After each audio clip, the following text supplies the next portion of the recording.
You've tuned into The Mountain Gardener with your host, Ken Lain. Gardening can be challenging, but with these simple insider tips, you'll reap huge rewards. Now, let's tune into today's Mountain Gardener with Ken and Lisa.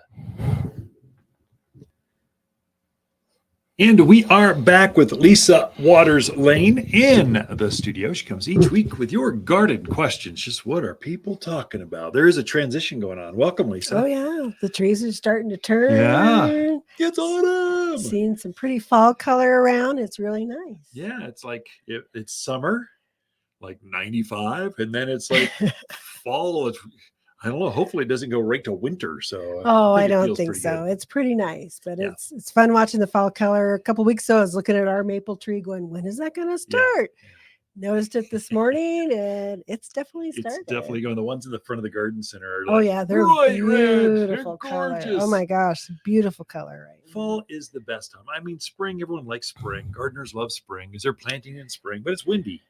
And it's violently cold, and you're always worried about your plants. And this time of year, it's not windy. It's beautiful. It's like the best time of year. Winter is like stay inside, bake cookies. Summer is we should travel. We should go someplace. Where's the next cruise? Where are we going? So fall in the mountains of Arizona is the best. I agree. It is pretty darn nice. So what do you think? What's any good questions? Any questions? Well, it is fall, but the aphids don't know that it's fall. Yeah. Okay. So a lot of problems with aphids right now. A lot of it on yucca, the red yuccas. A lot of roses are having aphid issues again. So Paula was asking, she's got it on her roses, on her yuccas. Can she use the horticultural oil this time of year to treat for aphids? So Paula, that is a great question. Now, aphids. Now, just if you folks, driving across town and you're wondering, now, what was that again? What's an aphid? It's those green little bugs. They like cover the flower of a rose. They go up and down the flower stem, get down in there they like the flowers. And they get on there and they attack a plant by the hundreds. And so they can suck the life out of the plant. They actually pierce the plant's tissue, suck the juice out, and it just causes damage. You really don't want them. They love cool nights, bright days. That's their time. So they don't like summer. They don't like winter. They like spring and fall. This is their time. And they'll be with us through really the end of the year. And then by January, it's too cold. And they kind of hibernate underground. Or I don't know what they do. They go somewhere. The question from Paula, though, is, can I use a horticultural oil, to kill aphids? Absolutely. Now, here's a secret.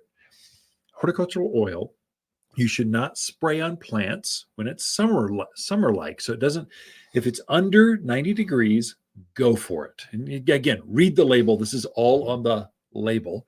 But if it's under 90 degrees, you go for it. It's the safest, easiest, most effective bug killer you can have.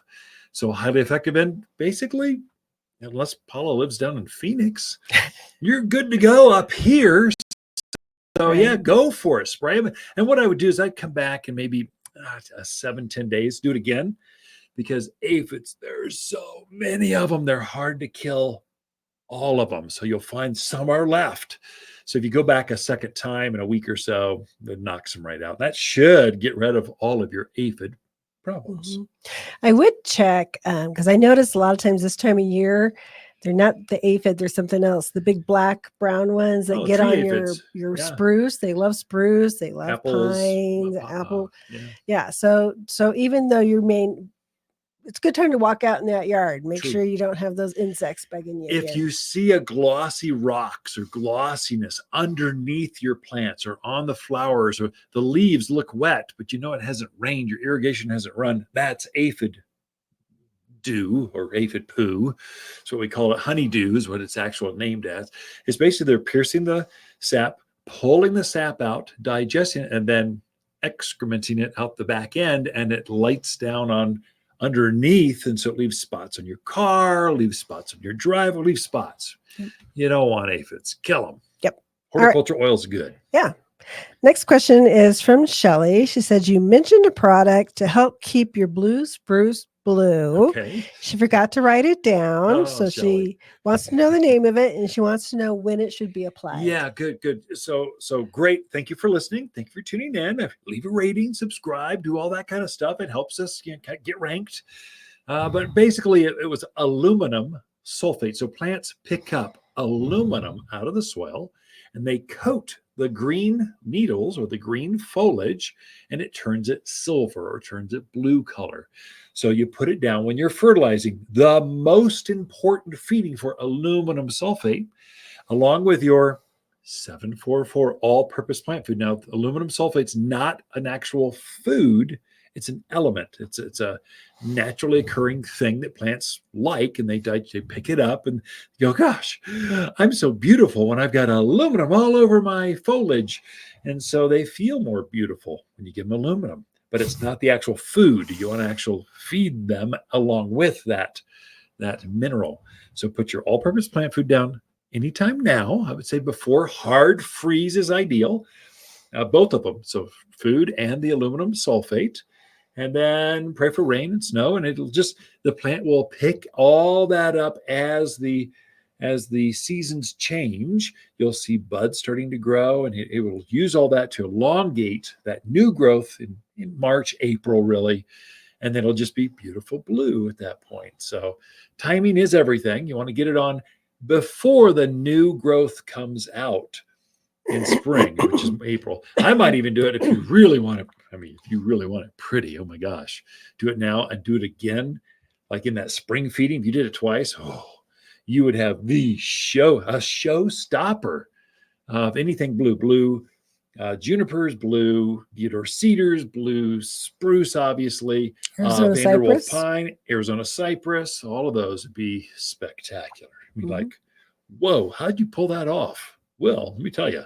Listen, these goofy gardeners on the radio, and they said use aluminum sulfate. So this brings up another question, because I've actually had a couple of customers in this week going, where's your winterizer fertilizer? Oh, so yeah. A lot of people from other parts Right. of the country have moved here, and they're looking for a winterizer fertilizer, and we don't have that. Do you want to give a short blurb? Winterizers, so they've got, fertilizers are complicated, but not really. Let me just simplify this for you. So that's a synthetic fertilizer. So you're using a different ammonium nitrate. That's what they make bombs out of. That's an ammonium nitrate mixture of synthetic fertilizer. And so you switch it up so the plants can absorb that through a cold climate. In the summer, they don't pick up that. They pick up sulfates, not nitrates. And so it kind of changes. So they'll change up the formula. If you're using organic fertilizer, and you should, we encourage that. In fact, that's all we sell here at Waters Garden Center. We want to move people over to organics because it's safer. We're all drinking groundwater in the mountains of Arizona. We don't want those chemicals to be in the water basins, in your well. And so we've put two blends together that are all organic. The beauty with organics are they break down much slower over a longer period of time, and plants digest or absorb all of that chemical, all of the organics. Chemicals, many of those flush out, and half of it's not even used. It just dissipates, or the plant can't get to it, or a heavy rain will flush it downstream. It's just, we need to be using organics. I'm a strong believer. We're on our soapbox a little bit, but that's the difference. When you hear winterizers, those are synthetic fertilizers. So basically variations of petroleum products.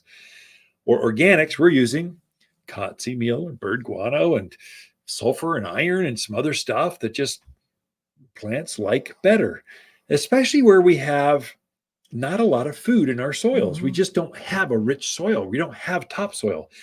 And so plants prefer a much longer, slower released organic, and it feeds not just the plants. An organic will feed the worms, the mycorrhizal colonies. It feeds the soil and the plant, whereas synthetic fertilizers, they burn things in the soil. I mean, worms hate. They really dislike chemicals. They'll run away because it's burning them in the soil. So you're better off using organics. It will attract more wildlife, living, breathing organisms that plants need to symbiotically work with. I'm going too deep into this. It's really a good thing. La, la, la, Organics la. are better. Use organics. 744 all-purpose plant food, aluminum sulfate. There we go. We are out of time, just like that. Ken and Lisa Lain, the Mountain Gardeners. Be right back. Water's October companion plants that grow well together are blaze maples, spicy mums, glamour kale, and burning bush. Water's compact burning bush is a neat, well-behaved shrub prized for its blazing red foliage in the fall. Looks great when planted with autumn gold sumacs, lilacs, and gold euonymus. At 6 foot, this bush makes a natural hedge that burns red through autumn. You'll find the showiest shrubs here at Waters Garden Center. Siri, give me directions to Waters Garden Center. For a more fruitful garden, increased success in the landscape that just feels better, then tune in daily to the Mountain Gardener podcast. Subscribe through your favorite podcast streamer or visit watersgardencenter.com. Better yet, visit me directly right here at Waters Garden Center. Thanks for tuning in.